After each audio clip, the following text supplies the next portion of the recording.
So in all the previous video tutorials we've covered entering inventory, creating pieces, adding customers, and obviously the end goal here is to actually then end up invoicing and selling some of these pieces that you've made. So in order to create an invoice, you just click into the invoices section, and you'll see here I've got a few different ones listed already, and you'll notice as well that some of these say paid and some say open. So this way you can actually sort your list views and you can see which ones are open and which ones you're being paid for, so you can follow up and actually get the money from your customers. So to create a new one, just click on new, and it'll ask you for your customer, and if you have a few then you'll just pick the one that you need.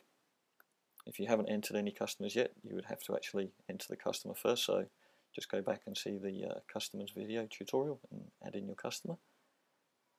Okay, so once that's done, it's grabbed the customer information. You fill in the details here for purchase order, payment type, whatever that might be.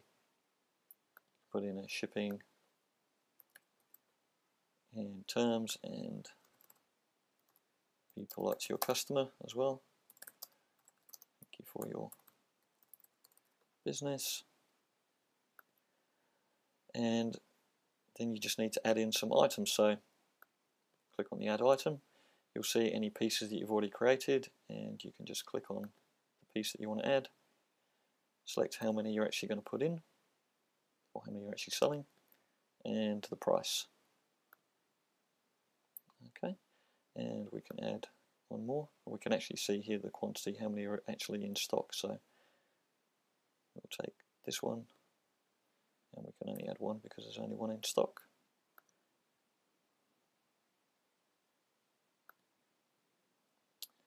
Okay, so we've just added a couple of items to our invoice, and we need an invoice date, so we'll do that as today, and the payment date.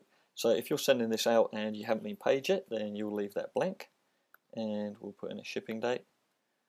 Okay, so we can see here that's everything done in the invoice in terms of filling it in there. And the reason why you leave the payment date blank is that once you actually put a payment date in, you can see here the status is open. If we put in the payment date, then it marks it off as being paid. So never put in a payment date unless you have actually been paid, because it will mark it off and say that it's been paid. The final thing to do is just check your totals. So the tax rate will be taken from your admin section. You can override that if you need to. So you can actually just type in if there's a different tax rate, if you're selling to a different state or a different area. Just delete that to put it back to the default. You've got a subtitle and the tax in there. If you are providing a discount, you can type that in there, and maybe we'll put in a shipping and handling fee. We'll put that back on, and it just tells us how many items are actually in total on the invoice. So the last thing left to do then is just to print. So we'll click on print. Okay, we can see the invoice, so we can preview that. We can have a little scroll through. If you've got lots of items, then obviously you can scroll through more information that you'll have on there. It lists everything that you've got, so the bracelets that you've got on here and the totals, etc. And then to print that, we'll just continue. And if you want to print, then obviously say yes. I'm going to say no at this point, and you'll see it will come up and ask if you want to print shipping or customer labels. So you can click on that to actually print a shipping label, and then you'll see you get a preview of your shipping label, so you can choose to print that so that you can actually put that on the box to actually go out with your invoice as well.